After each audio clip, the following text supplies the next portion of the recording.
Good morning. Welcome to the Celtic Way Morning Briefing Live. I'm Tony Haggerty, at Haggerty10, Twitter handle. As you know, it's January the 31st, Tuesday, transfer deadline day. I'm joined by Sean Martin, at Sean Martin TCW, and Aidan Macdonald, at Aidan C. Macdonald, Twitter handles. Guys, how are we? Excited for transfer deadline day? I can see it in your faces. Adrenaline rush kicking in. How Just are we? disappointed you've not got your yellow tie on, Tony. Yes, indeed. I should be wearing the yellow tie, shouldn't I? But yeah. Aidan, how you doing? Yeah, all good, Tony. Obviously, the transfer deadline day always usually an exciting day in general, even though there's maybe not that much happening for Celtic in terms of ins anyway at the moment. We'll get to that in a second. But first and foremost, I'll direct you to the bottom of your screen. And it's the last chance today. It ends today. Yep. The deal, you sign up, click the button, www.celticway.co.uk/subscribe. And for £1, you can enjoy 4 months of access to everything that's written on the website. But you can also enjoy and receive a limited edition bespoke A3 artwork by popular artist made by Frankie. And there it is on your screen. It ends at midnight tonight, guys. Get involved if you haven't already. We thank you to all the ones that have got involved. And it's been a very popular offer this month, hasn't it, Sean? Definitely has, aye. As I say, we asked Frankie we should do a few more for that reason. We quickly changed it from the first 100 to just you can only get it here though, so that's the benefit. So if you like it, tonight is your last ever chance to get it because she's not going to produce it again. It's just for us. So join us, www.celticway.co.uk/subscribe. Last chance, 4 months of unlimited access for £1. And you can also receive that limited edition bespoke A3 artwork made by Frankie. On you go, guys. Midnight tonight, it ends. Take advantage of it. And also, we say thank you to SENECA.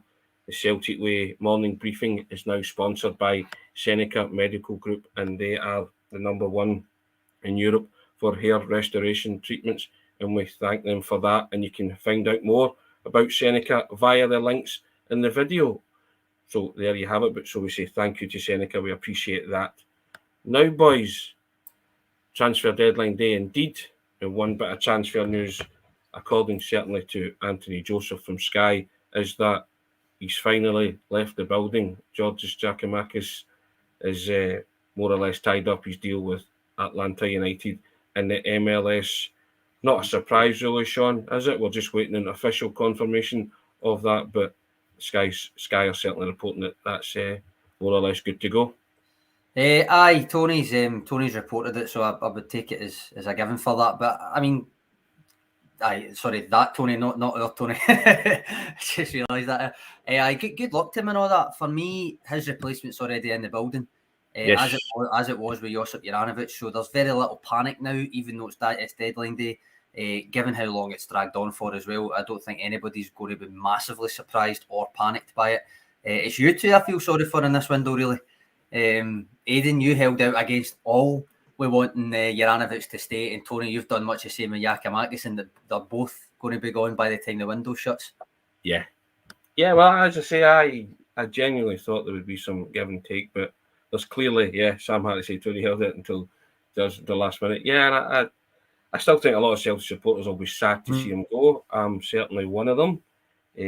But if he wants to go and the conditions were right and the conditions of the deal were met, then so be it. He's gone. So, and as you say, O's in the building. I'd still like to have had 3 strikers moving forward.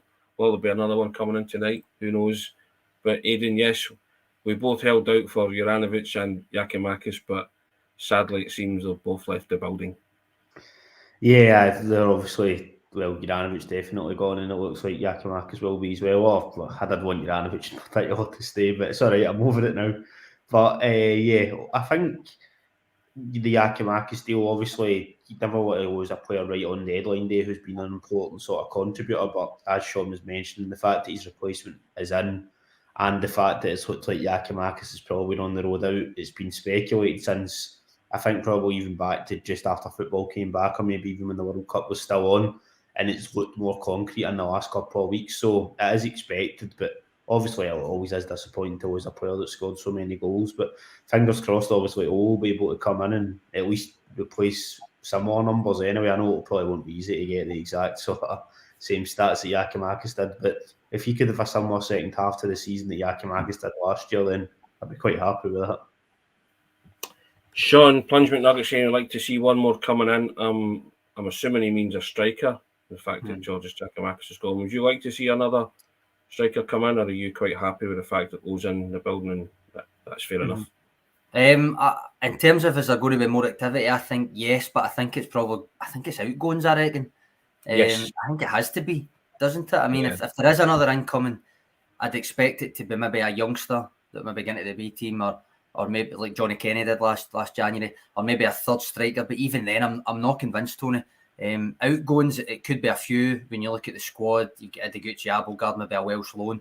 All of that, I think, is possible.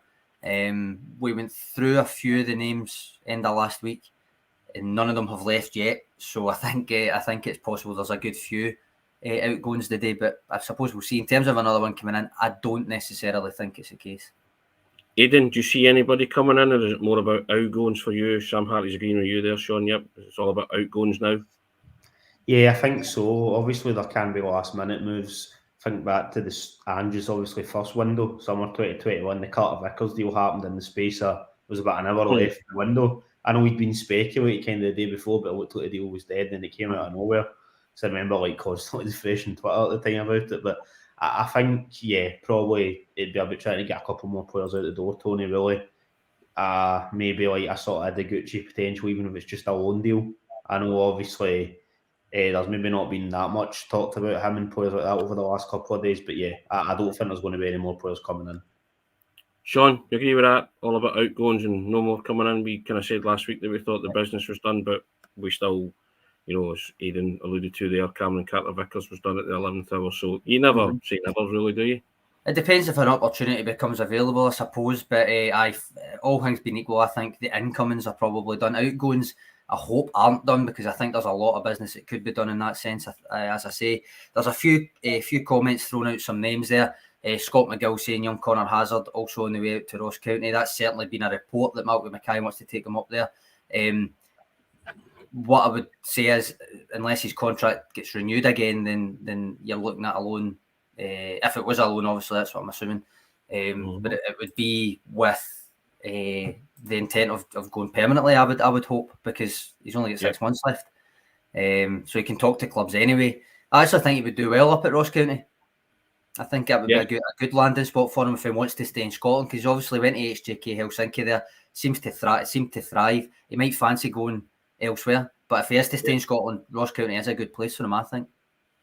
Yeah, I think that would be a good call for Hazard. Yep, indeed. With yourself, Aidan, do you think that'd be a good move for him to go up there and get some game time if Malky wants him? Yeah. Yeah, I think that would be a sort of solid move for him, and it wouldn't surprise me, as Sean was mentioning, if there is, would maybe be something in that in terms of moving permanently. Because obviously he can start to negotiate pre-contracts given that he's only got 6 months left. But yeah, I think that would be a fine move for Connor Hazard. He's obviously definitely got something there. He had his moment of the two penalty saves in the Scottish Cup final, and then he's went and played well for Helsinki, playing in the Europa League, winning a league title. So his stock's definitely higher than it was before he went on the loan move to Finland, no doubt about that.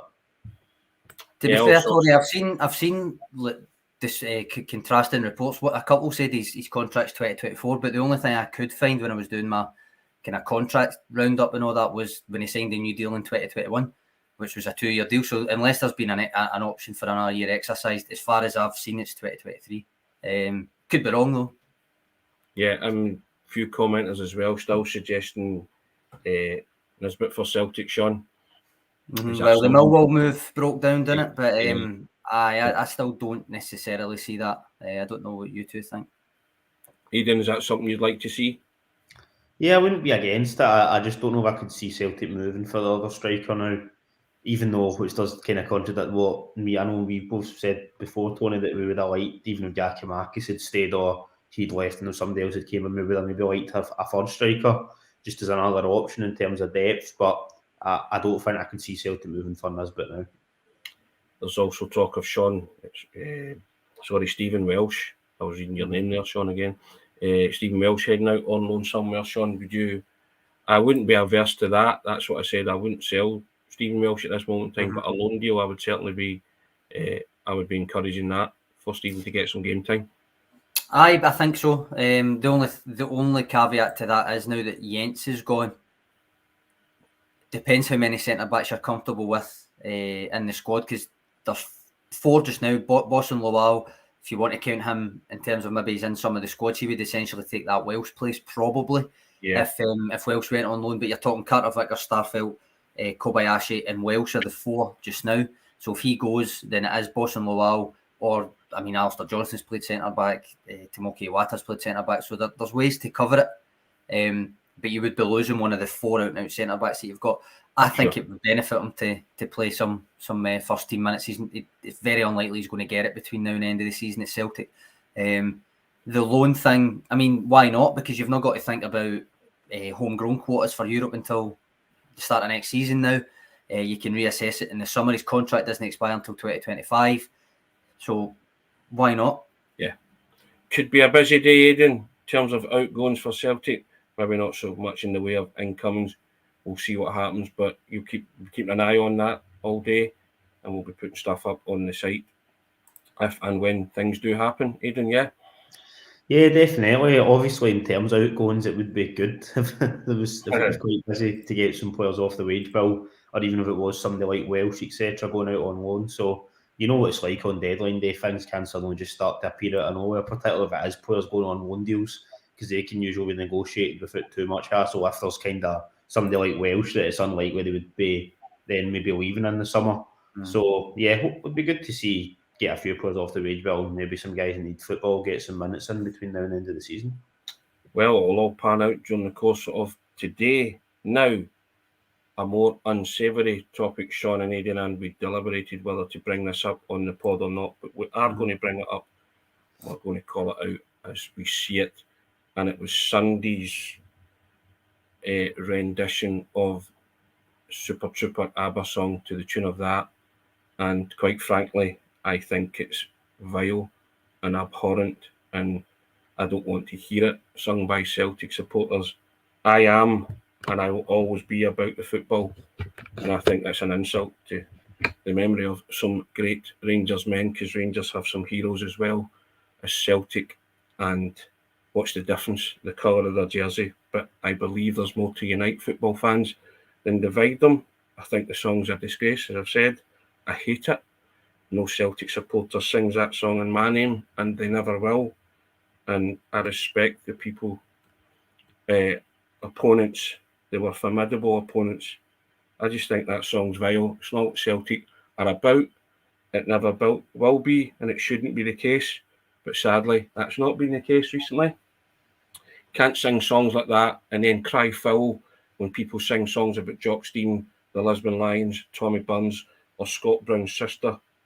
You can't disagree when others say, well, they're as bad as each other.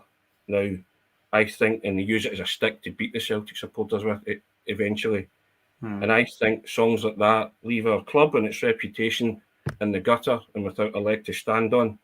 And songs like that harm and besmirch the good name of Celtic Football Club. I think it's an act of sabotage, and people who sing it can't see the harm that they're doing. It saddens me greatly, and I want it nipped in the bud. I would like it nipped in the bud. I'm speaking for myself as a football supporter, because I think you should always respect your opponents. That was a Jock Stein way. It was a Tommy Burns way. It was a Martin O'Neill way. It was the Brendan Rodgers way. And it is the Ange Postecoglou way. And much to people's surprise, it was also the Walter Smith way. It was the John Gregg way, and it was the Jock Wallace way. You can be a die-hard Rangers or a Celtic man, but you can also be a good person. Everybody knows who I support, and I strive every day to be a good person, and I don't think that's too hard to ask. And that's all I'll say about that, Sean. Tony, you're getting a lot of love for your sentiments here in the comments, and I can't add anything to it.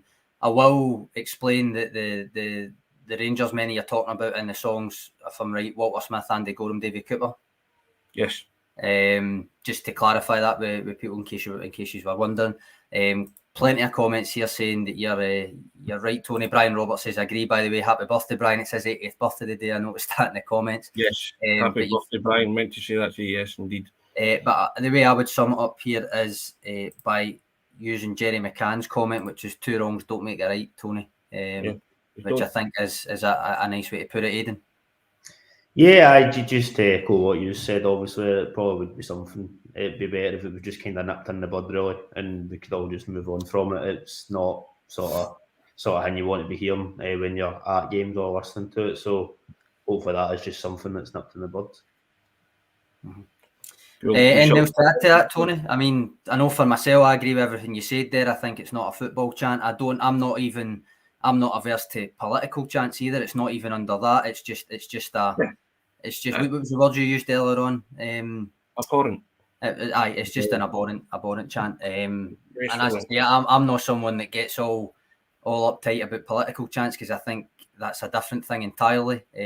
But in terms of that, it's just singing about people's deaths for sport more than anything else. Yeah, and I agree that 2 wrongs don't make a right, and I think that most Celtic supporters are good-minded and good people and would agree with me on that. Yeah. And it's just something I would like to see removed from the song sheet. I wonder, and I can only wonder what our current manager would think of something like that. But there you go. Yeah. We shall move on. We will not dwell on that because it's not a subject I wanted to go into deeply, but we have to call it out as we see it and say that we don't like it. And so speaking of good things, and Calum McGregor, 400 appearances. I did a wee ode to Calum McGregor and I mentioned Joe Hart's wee sing-along in a good way, and it appeared on YouTube last season. Joe Hart had been in the building 10 months and he was asked by a fan to sing a Celtic song, and he chose the Calum McGregor song, and I wrote yesterday that he did that for a reason, because he was made to feel really welcome. He was less than a year into, and it all kind of seeped into the fact that Callum's just the go-to guy for all new players coming in.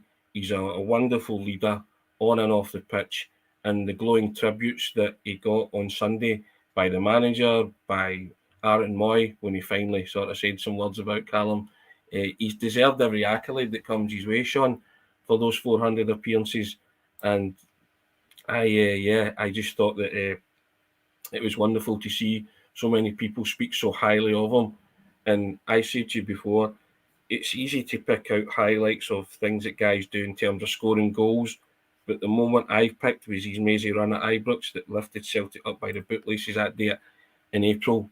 And Tom Rogic scored from after his run at 7 minutes of a game. They were 1 down in 3 minutes, and that to me was the day Calum McGregor said, "Not on my watch. I'm the captain of this football club.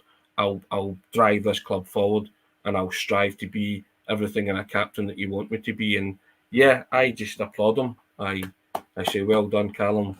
Here's to the next 400. The manager says he can make it 400. He was asked if he can chase down Scott Brown's record of 620. We spoke about this off here yesterday, Sean, and we were trying to do the maths and arithmetic on it, weren't we? He averages over 50 a year, doesn't he? I mean, you know how much I've went on about his minutes played and things. He's, as I said at the start of the season, the only way he's going to get a rest, even with people coming in, is if he gets injured, and that's what happened, unfortunately for him. But listen, what's not been said about him? Every bit of it deserved.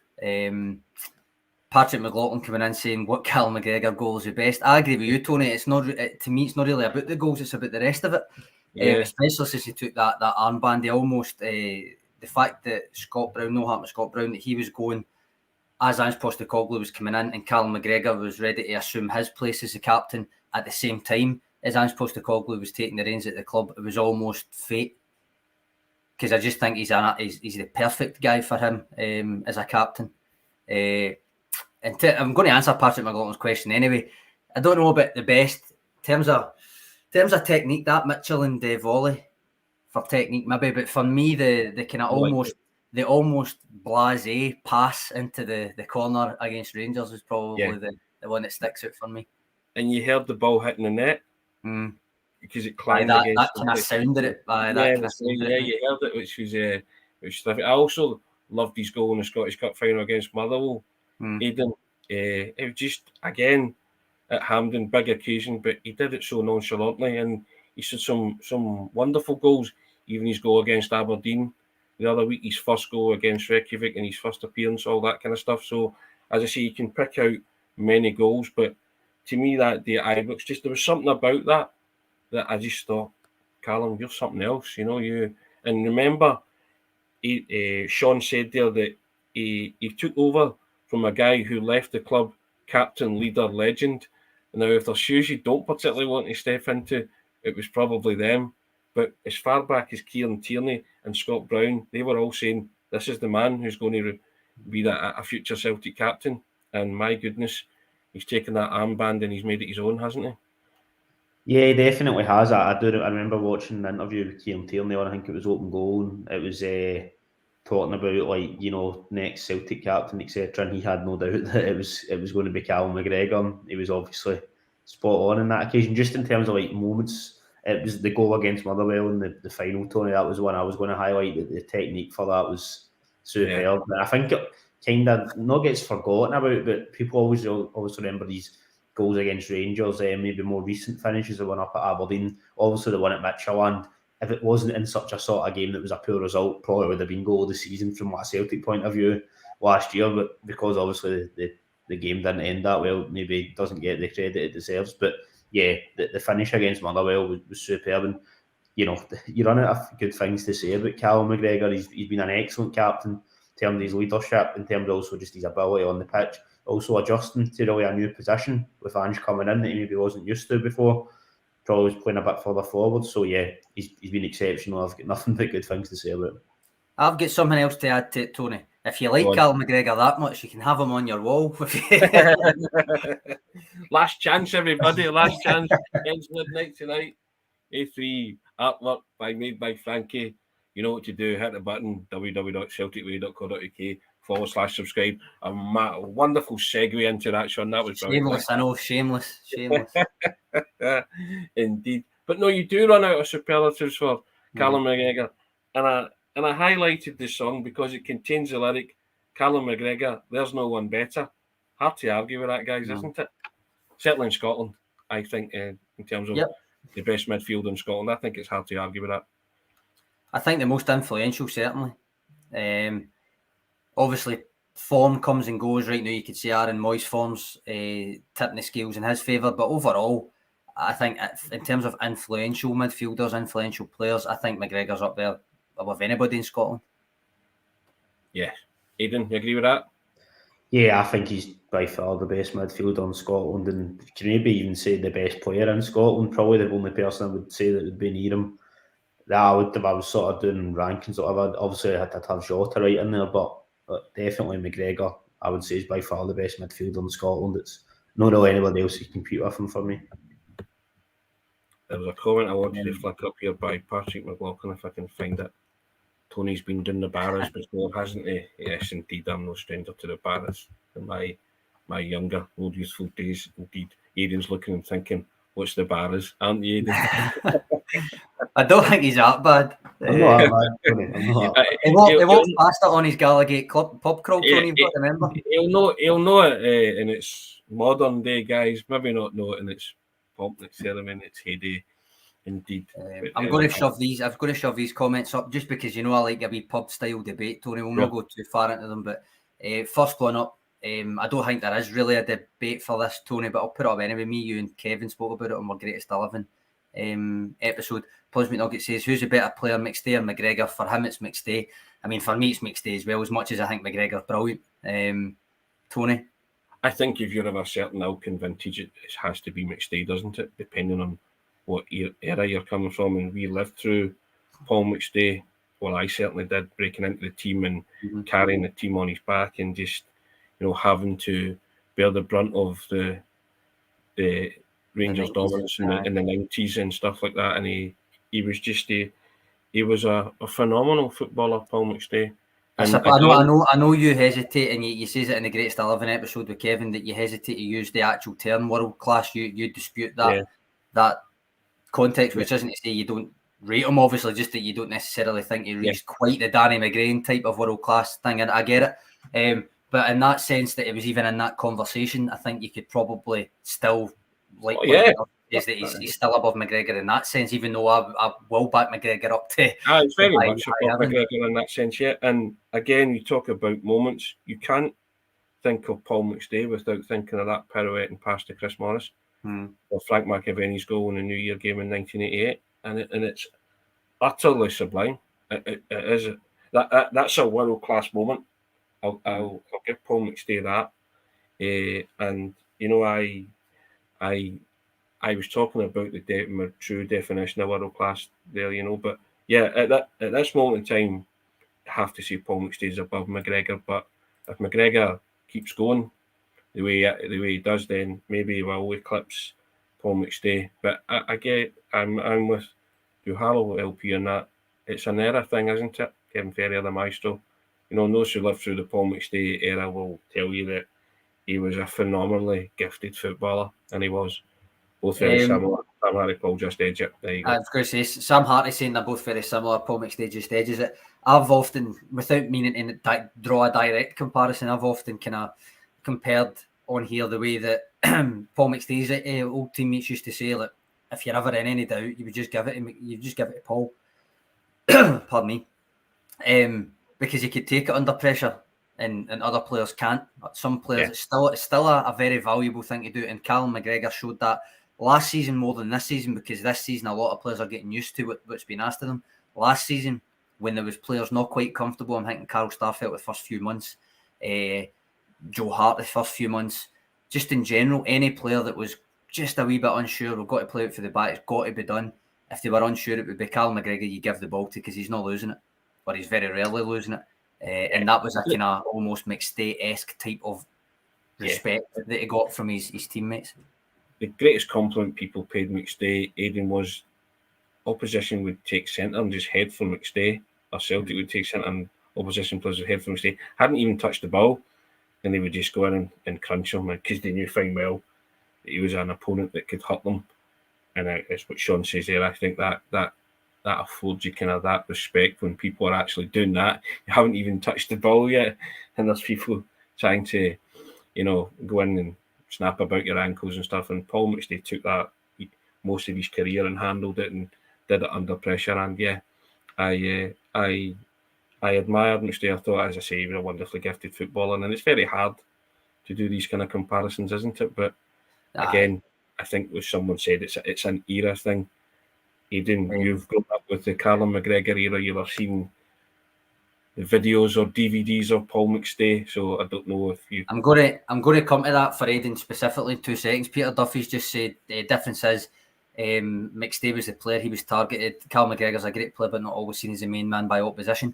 I don't know if I agree with that, because the teams that tend to explicitly set up in a way that to try and target Celtic, they tend to put somebody on McGregor. That tends to be what they do. Yeah. Rather than double up on Jota, double up on Maeda, double up on Kyogo.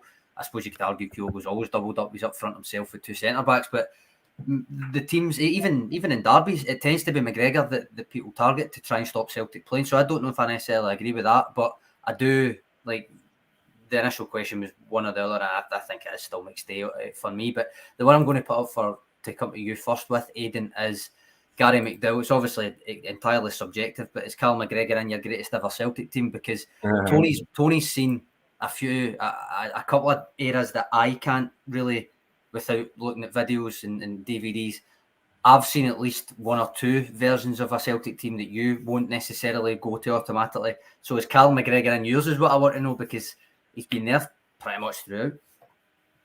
Yeah, I would say is probably in mine. I know obviously it's a lot more limited knowledge compared to used to, but I would say that. When you say limited knowledge, you don't talk yourself. That's a euphemism for I'm old. I'm the old guy. You're old guys in the screen up the top there. Yeah. I would say that he is probably. I mean, the first kind of season I started going to watch the odd game for Celtic, it was the 2006-2007 season. So I know that's not that long ago, but I would say that, yeah, McGregor's definitely, and particularly since he's recently taken up the number 6 position as well. Like, if I was to, like, you know, build a team and I was to have a player build a Celtic XI, sorry, as I call it, and put a player in the sort of number 6 sort of position of the midfield. For me, there would be no contest. Just in terms of the teams I've seen, obviously there's been brilliant players throughout. Like my favourite ever Celtic player, for example, without moving on subject too much, is Nakamura, who obviously, you know, that was a while ago. He left Celtic, I think it was 2009, wasn't it? So, yeah, but I would definitely have Calum McGregor in there. I just think he's been exceptional, and I thought he's went up to another level since he became captain. But before he even got the armband, I thought he was a brilliant player. So, Tony, you're laughing at what I'm laughing at. Yeah. Ian's comment was Tony there in 67. Jay, a good story about that. My first holiday abroad in Tenerife, and I was having an argument with a Motherwell fan about various things, and I got absolutely bluttered on Southern Comfort. I was drinking it straight in the sun, and I think I came away with that immortal line, what do you know about football? I was there in 67, and I was what? I would be what? It was 92, so I would be 20 years of age. 91, 19 I was, and I told people I was there in 60. I speak about it as if I was there, but no, I wasn't. Aidan, you made me feel older because my first season of watching Celtic was 76, 77. You said 2006, 2007. I was like, oh my goodness. But yeah, and there's obviously guys who... You're getting belters here, Tory. Yeah. Spent his 21st Lisbon. Honestly, it was just one of those, you know, we've all been there, drunk in hazy days, talking about your football club and exaggerating things. But yeah, to claim to have been there in 1967, you're only 19 years of age, was a bit of a feat. Yet I'll always admit that. But yeah, indeed, I think there's people on here who can remember further back than season 76, 77 I started going. Mm-hmm. So there's a couple of people talking about Bobby Murdoch being world class, and I agree with that. Bobby Murdoch was world class. My father told me that he was a world class footballer, and on the Middlesbrough website, Bobby Murdoch's the only person, I believe, who's described as a world class footballer. Mm-hmm. For those who were privileged to watch, Bobby Murdoch will tell you the same. That he was a world-class footballer, and that's what I mean when I'm talking about world-class and true definitions of that phrase. But Paul McStay's up there. Nakamura up there for you, Aidan, is he? I would say so, yeah. I mean, obviously, you know what it's like when you see players when they're younger, they always have... It's always like you would see it in probably a more positive light than it maybe was at the time, but yeah, Nakamura, for me, definitely in world-class. No Sean, anyone else take on that kind of mystical reverence for you as time has gone by? What do you mean? What's the question? Who? Any kind of player that you rated them, but now because of time elapsing, you think you've elevated. Right. So Henrik Larsson doesn't count because he was always up. That kind of thing. I'm not sure. I mean, I suppose Henrik Larsson wouldn't count because everybody knew how good he was at that time. There was no doubt in it, but. I don't know. I think if we're talking sheer technical ability, I think Aidan's got a shout with Nakamura, but I'm always I gravitate towards maybe the unsung type of players that I kind of hold a candle for after the fact. I like Mark Wilson when he was here. Not to put him in the same breath as Nakamura and different things, but that team we were talking about the kind of three teams of different eras and different things. And I mentioned the Hooper and Stokes team to you two. Yes. I still think that team is probably better than what it actually was, even though I could make the argument some of the players on that team reached I often make the argument, I think, Izagiri reached a single season level that I don't think Kieran Tierney reached for Celtic, which doesn't go doing well in a pub usually. But in terms of actual world class, I think they are genuinely few and far between. Yeah. And you're probably, I mean, you've disputed the McStay thing. Lots of people dispute that with you in the comments in terms of dispute your disputation of it. I think it's got to be Larsson for me. It's just got to be Larsson. Lots of love for Lubo as well, Sean. Lots of love for Lubomir Moravcik. Aidan, would he feature in your greatest XI, as you call it, or 11, as me and Sean would call it? If we're just talking about like players in general, I would probably have him in there in contention, but obviously that was somebody else that I didn't ever really see play outside of, like, you know, charity games, etc. But yeah, if it was in terms of like just overall Celtic players, he would definitely be in contention, no doubt about Yeah. Daniel Fergus, as he's known. Cockney rhyming Billy slang. Boy saying Danny McGrain was deep world class. I don't think anybody disagrees with Danny McGrain, do they? Is that? No. I've told this story before, but that was Billy Connolly's rationale. He was asked to pick his greatest XI for the Celtic view, Aidan, and he put right back Daniel Fergus, no surname required. That was his rationale. It was just, it said everything.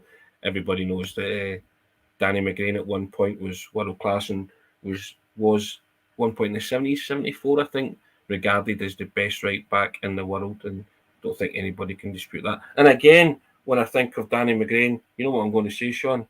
I think of the Lime Green Strip, Love Street, 86, and his part in that great goal that Celtic scored that day. A wonderful football goal, but Danny was the architect of it, with some wonderful one-touch passing, and it was, and I'm sure other people have other memories of Danny McGrain, but when you speak about his teammates at that time and the Celtic supporters who were privileged to watch him for a long time, they'll tell you he was utterly outstanding as a fullback, Danny McGrain. Yep, we've inadvertently turned this into a greatest 11 revisited again, but plenty of names getting thrown in. Ken Dalglish, different times, go back a wee bit further. There's one. King Kenny. You can't hold a candle to King Kenny. Wonderful footballer. Just 10 out of 10 player. King Celtic's Kenny greatest 11 and Liverpool's greatest 11. Yes, that says it all, doesn't it? And just, I'm talking about in terms of natural footballing ability. King Kenny was just head and shoulders above many people, and one man doesn't make a team, but I think it was noticeable when Kenny Dalglish left Celtic season. Well, he left in summer of 77. 78, Rangers won the treble and Celtic finished 5th. My father always said that Celtic never really recovered. Didn't recover for a year after King Kenny left, and it showed.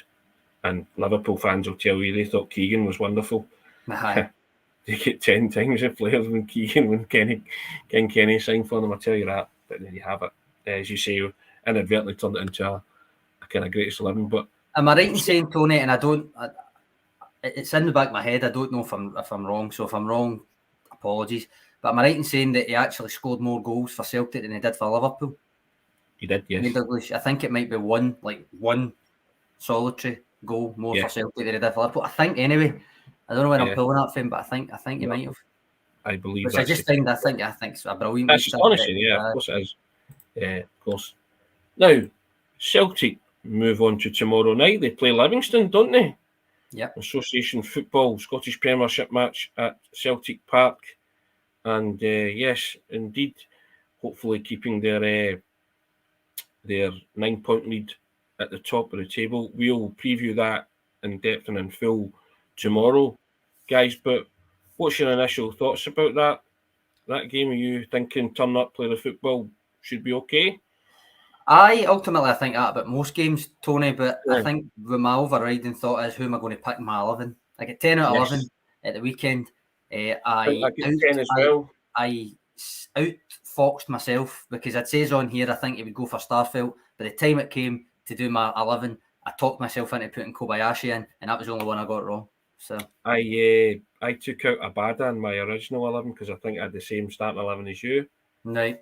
And I wanted to be different. I put in Maeda and I got 10 out of 11. So, Aidan, what did you get? Can you remember? I actually can't. Sorry, but it probably was not a decent score given my recent record. It definitely probably wasn't a decent score. But hopefully a bit better this time. There's still plenty of games left this season to get 11 out of 11, Tony. That's my aim. Oh, of course there is. Listen, and when you do it, you can do it with a quiet smugness. Nah. Don't be going on social media and telling everybody you're the daddy. You've got too many right so far. So we got 9, to be fair, Tony. He's saying he doesn't remember. He's saying he doesn't remember. He knows he got 9.